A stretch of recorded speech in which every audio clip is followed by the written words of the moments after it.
নমস্কার বন্ধুরা, বাণীকথা চ্যানেলে আপনাদের সকলকে স্বাগত জানাই। আজকের এই ভিডিওটি অবশ্যই মন দিয়ে দেখুন। ভগবান শ্রীকৃষ্ণ কুরুক্ষেত্রের যুদ্ধে দাঁড়িয়ে অর্জুনকে নিমিত্ত করে আমাদের সকলকে শ্রীমদ্ ভগবত গীতার যে জ্ঞান তিনি দিয়েছিলেন তা বর্তমান জীবনে কতটা প্রাসঙ্গিক তা বাণীগুলি শুনলেই বোঝা যায়। এই ভিডিওতে শ্রীকৃষ্ণের বলা শ্রীমদ্ ভগবদ্গীতাকে গল্প এবং বাণী আকারে বলা হয়েছে। শ্রীকৃষ্ণের বলা এই উপদেশগুলি এতটাই মূল্যবান যে কেউ যদি জীবনে সঠিকভাবে এই উপদেশগুলি পালন করে তাহলে সে অর্জুনের মতো বিজয়ী হতে পারবে এবং জীবনের সব অন্ধকার কেটে যাবে, এক সুন্দর শান্তিপূর্ণ জীবন কাটাতে পারবে। ভিডিওটি শুরু করার আগে যারা এই চ্যানেলে নতুন তারা অবশ্যই চ্যানেলটি সাবস্ক্রাইব করুন আর বেল বাটনে প্রেস করে রাখুন আরও এই রকম নতুন নতুন ভিডিও পেতে।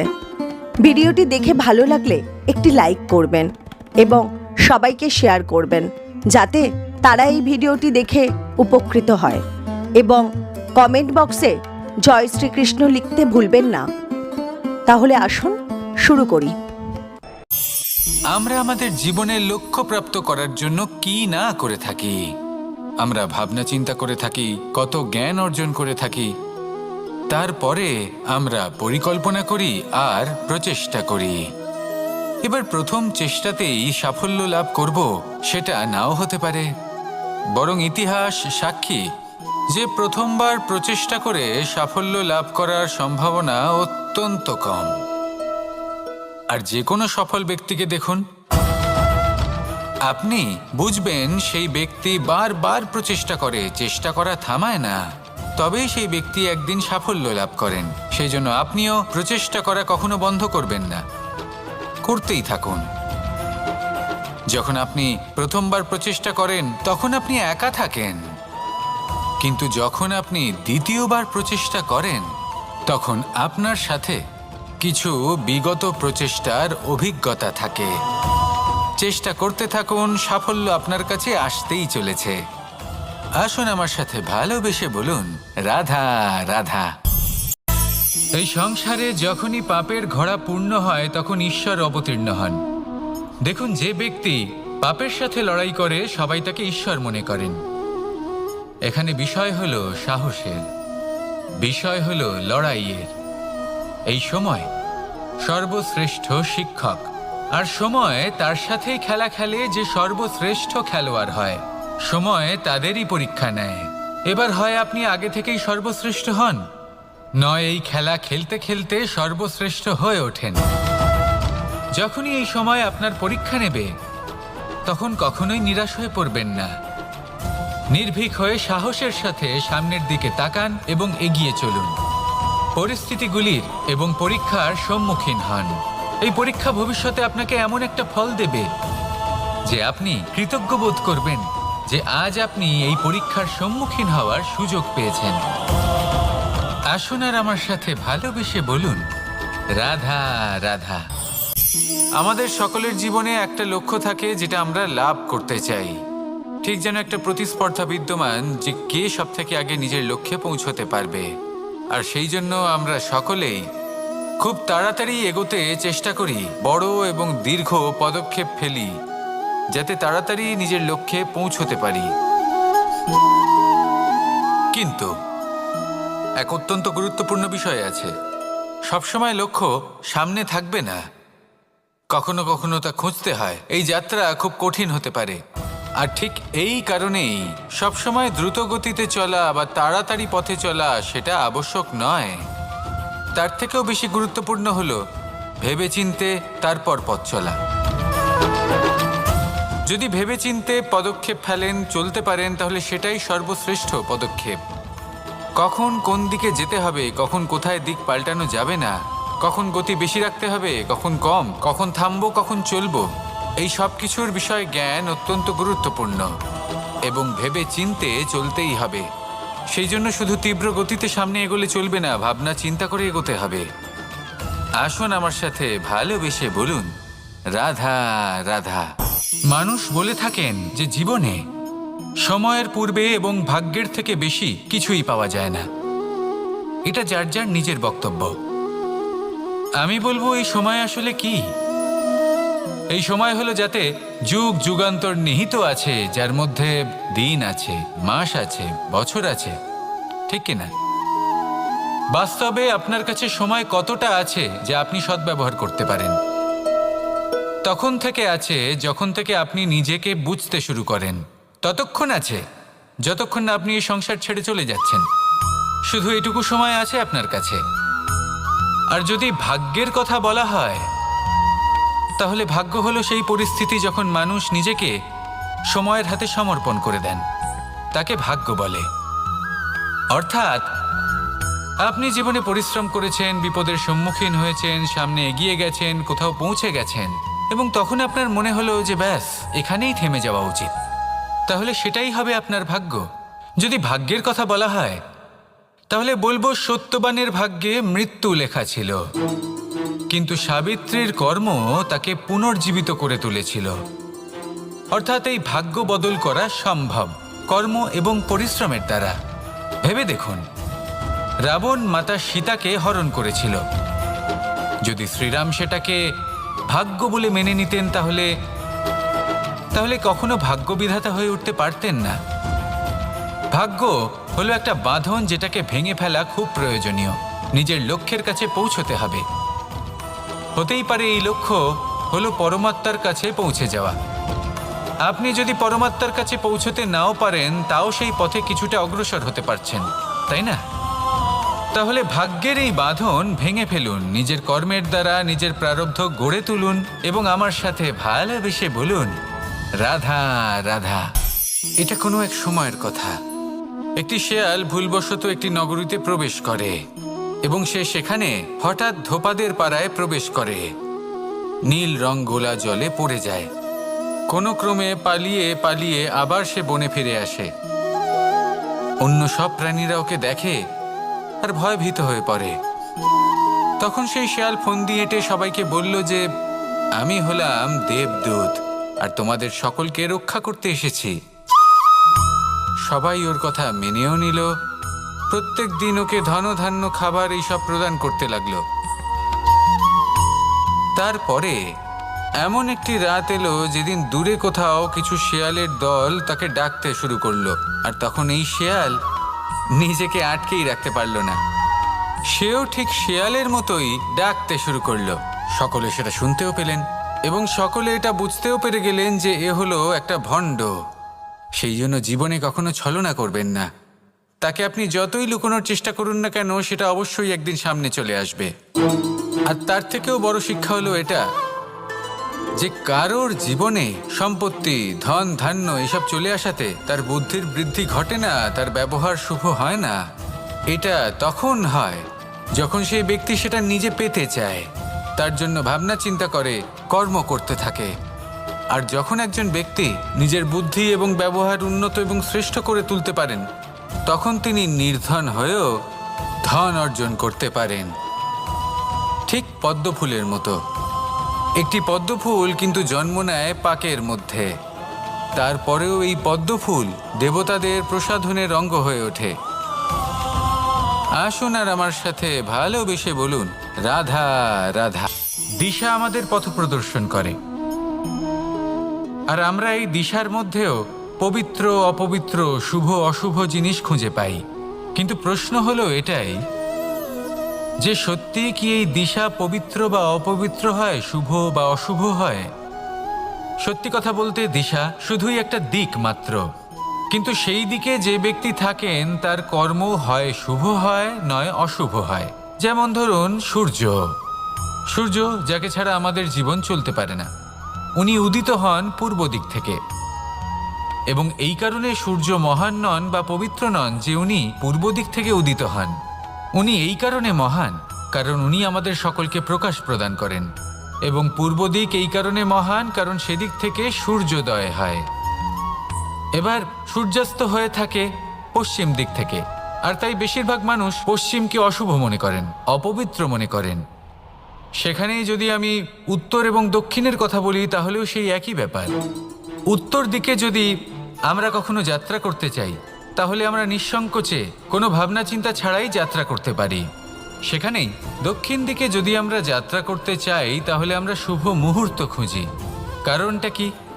কারণ উত্তর দিকে হিমালয় পর্বত আছে, যেখানে আমরা জড়িবুটি খুঁজে পাই, যেখান থেকে পবিত্র নদী প্রবাহিত হয়। সেখানেই দক্ষিণ দিকে আছে বিশাল নোনা জলের সাগর। এমন একটা স্থানও আছে যেখানে লঙ্কাপতি রাবণ থাকতেন। আর হয়তো এই সকল কর্মের কারণেই আমাদের দৃষ্টিভঙ্গি এমন হয়ে গেছে।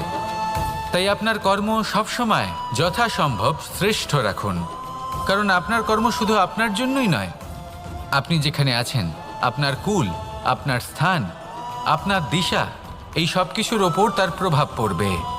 তাই সবসময় শুভ কর্ম করুন এবং আমার সাথে ভালোবেসে বলুন, রাধা রাধা। অর্থ, দ্বিতীয় পুরুষার্থ। এই অর্থ বলতে বেশিরভাগ মানুষই ধন মনে করেন, কিন্তু যদি অর্থের তাৎপর্য শুধুমাত্র ধন হয়, তাহলে তা কিন্তু অত্যন্ত অনর্থকারী। তাহলে অর্থের অর্থ কি? অর্থ সেটাই যা আমাদের জীবনের জন্য প্রয়োজনীয়, যা আমাদের সুখ দান করে, শান্তি প্রদান করে, কারণ সেটাই সবথেকে মূল্যবান। মাতা পিতা, বন্ধু, আত্মীয় স্বজন, গুণ, পুণ্য, জ্ঞান, এই সব কিছু মিলে অর্থ তৈরি হয়।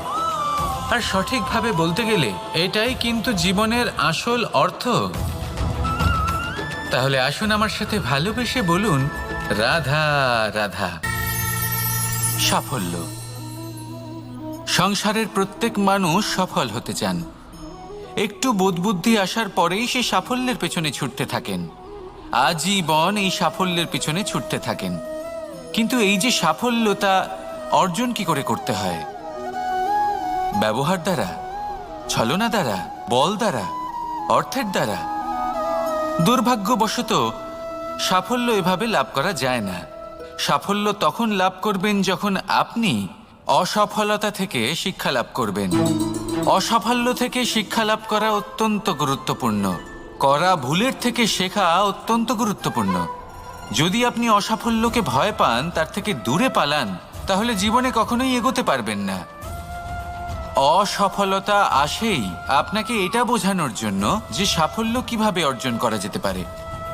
তাহলে অসফলতাকে স্বাগত জানান, তার থেকে শিখুন। নিশ্চিত রূপে সাফল্য আপনার কাছে আসবেই আসবে। আর এই মন তা সুপ্রসন্ন হয়ে বলবে, রাধা রাধা। কখনো কোনো বৃক্ষকে দেখেছেন? এই ধরিত্রী থেকে ততটুকুই জল নেয় যতটুকু তার প্রয়োজন।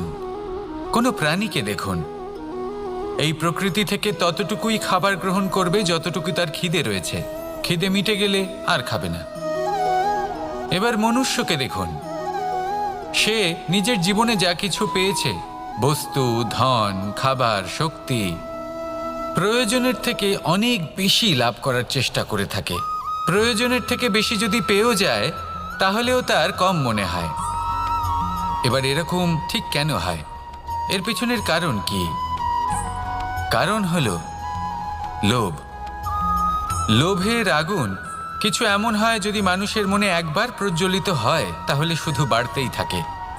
ততক্ষণ বাড়বে যতক্ষণ না আপনি নিজে তাকে বাধা দিচ্ছেন। তবে এই লোভের আগুন নিয়ন্ত্রণ করা সম্ভব। পরিমিতিবোধ, পরিমিতিবোধের চিন্তা।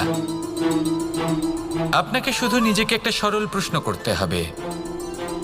যখনই মনের মধ্যে কোনো বস্তুর প্রতি, শক্তির প্রতি, ধনের প্রতি, ভোজনের প্রতি লোভ বেড়ে যায়, নিজেকে প্রশ্ন করুন, এটা কি আমার কাছে ততটাই প্রয়োজনীয় যতটা একটা বৃক্ষের কাছে জল, যতটা একটা প্রাণীর কাছে ভোজন? এটা কি ততটাই প্রয়োজনীয়? যদি উত্তর না হয়, তাহলে নিজেকে সেখানেই বাধা দিন। সেই ভাবনা সেখানেই ত্যাগ করুন, কারণ সেটাই হলো লোভ। ঠিক এইভাবেই প্রয়োজনীয়তার চিন্তা করে আস্তে আস্তে এই মন নির্লোভ হয়ে উঠবে। আর এই মন প্রসন্ন হয়ে বলবে, রাধা রাধা। এ হলো গোলাপ ফুল। একে আমরা সকলেই চিনি। সমগ্র সংসার ভালোবাসে এই পুষ্পকে। এই ফুল দেখতেও সুন্দর। সবথেকে বেশি গুরুত্বপূর্ণ কথা হলো এর সুগন্ধ, যা দূর দূরান্ত থেকে ব্যক্তিদেরকে আকৃষ্ট করে। এই সুন্দর পুষ্প একটু মন দিয়ে দেখলেই দেখা যায় এর নিচে কাঁটা রয়েছে। এই সংসার বলে, এ প্রকৃতির কেমন রচনা, এত কোমল পুষ্প, এটা কি তীক্ষ্ণ কাঁটা সহ প্রস্ফুটিত হয়? এটাই হলো জীবনের সত্য। আমাদের অন্তরের সদ্গুণ, সেগুলিও এই ফুলের মতোই সুন্দর। সংসারের সৌন্দর্য দেখতে পায়, এর সুগন্ধ চতুর্দিকে ছড়িয়ে পড়ে। কিন্তু এই সদ্গুণ জাগ্রত করে তোলার জন্য কঠোর পরিশ্রম করতে হয়, প্রতিনিয়ত চেষ্টা করে যেতে হয়। তাই জন্য যদি আপনি জানেন আপনার পথ উচিত কিন্তু তা কাঁটায় পরিপূর্ণ, তাহলে থামবেন না, চলতে থাকুন। একবার যদি অন্তরের সদ্গুণ জাগ্রত হয়, তাহলে এই সংসারের সৌন্দর্য দেখবে আর সুগন্ধে আকর্ষিত হয়ে আপনার কাছে আসবে। এই মন, এই জীবন প্রসন্ন হয়ে বলবে, রাধা রাধা। মানুষের এই জীবন, মানুষ জন্ম নেয়, একটা নির্দিষ্ট সময়ের পরে এই সংসার ত্যাগ করে চলেও যায়। এবার শুধু এটাই আবশ্যক নয় যে এই জীবনকালকে আপনি যাপন করবেন, শুধু এটাই গুরুত্বপূর্ণ নয়। আবশ্যক এবং গুরুত্বপূর্ণ হলো এটা যে এই জীবনকালে আপনি এমন কিছু করেন যাতে এই সংসারের মঙ্গল হয়, যাতে এই সংসার আপনাকে মনে রাখে, আপনার থেকে প্রেরিত হয়, আপনার মতো হতে চায়, প্রত্যেক বছর আপনার জন্মতিথির অপেক্ষা করে, এমনভাবে আপনার জন্মদিন পালন করে যাতে সেটা মহোৎসবের আকার ধারণ করে। এবার এই জন্মদিন এমনি এমনি মহোৎসবে পরিণত হয় না। তখন হয় না যখন কোনো ব্যক্তি রাজার রূপে বা কোনো গোয়ালার রূপে জন্মগ্রহণ করে। তখন পরিণত হয় যখন একজন মানুষ জন্মগ্রহণের পরে এই সংসারকে কোনো শিক্ষা দিয়ে যান। কিভাবে একজন মানুষ গোয়ালা থেকে রাজা হতে পারে, কিভাবে একজন মানুষ অসত্য থেকে সত্যের পথে চলতে শুরু করেন, অধর্ম থেকে ধর্মের পথে চালিত হতে পারেন, কিভাবে অন্ধকার থেকে প্রকাশের দিকে যেতে পারেন, কিভাবে নিজের আত্মাকে পরমাত্মার সাথে মিলিত করতে পারেন। তা সে রামনবমী হোক বা জন্মাষ্টমী হোক, তাদের জীবনের সাথে জড়িত প্রত্যেক মুহূর্ত একটা পরবের আকার ধারণ করে। তাহলে আপনিও এইভাবে নিজের জীবন যাপন করতে থাকুন। এই সংসারে শুধু ভালোবাসা বিতরণ করুন, কিছুটা এমনভাবে বিতরণ করুন যাতে আপনি এই সংসার থেকে চলে যাওয়ার পরেও এই সংসারে আপনি শুধুই ভালোবাসা বিতরণ করতে পারেন। যদি আপনি এরকম করেন, সংসারকে প্রেরণা দেন, তাহলে আপনার জীবনও রাধা কৃষ্ণের প্রেমের মতোই অলৌকিক এবং দৈব হয়ে উঠবে। আসুন আর আমার সাথে ভালোবেসে বলুন, রাধা রাধা। কথায় আছে সংসারে নাকি সকল রোগের ওষুধ আছে। যদি আপনি নিজের শরীরকে ভালোবাসেন তাহলে ব্যায়াম করুন, যদি নিজের নিঃশ্বাস প্রশ্বাসকে ভালোবাসেন তাহলে প্রাণায়াম করুন, যদি আপনি নিজের আত্মাকে ভালোবাসেন তাহলে ধ্যান করুন, কিন্তু যদি আপনি নিজের জীবনকে, পরমাত্মাকে ভালোবাসেন তাহলে সকলকে ভালোবাসতে থাকুন। এই ভালোবাসা অত্যন্ত গুরুত্বপূর্ণ এবং আবশ্যক। ভালোবাসার থেকে ভালো না কোনো ওষুধ আছে, না আছে কোনো আসন। এর থেকে ভালো না কোনো ব্যায়াম আছে আর না কোনো প্রাণায়াম। এই ভালোবাসা বড় বড় সমস্যারও সমাধান করতে পারে। ভালোবাসা বড় বড় বিপদকে আপনার থেকে দূর করতে পারে। এই ভালোবাসাই আপনাকে জীবনে বাঁচতে শেখায়, কারণ ভালোবাসাই হলো জীবনের আসল সত্য। তাহলে আসুন আর আমার সাথে ভালোবেসে বলুন, রাধা রাধা।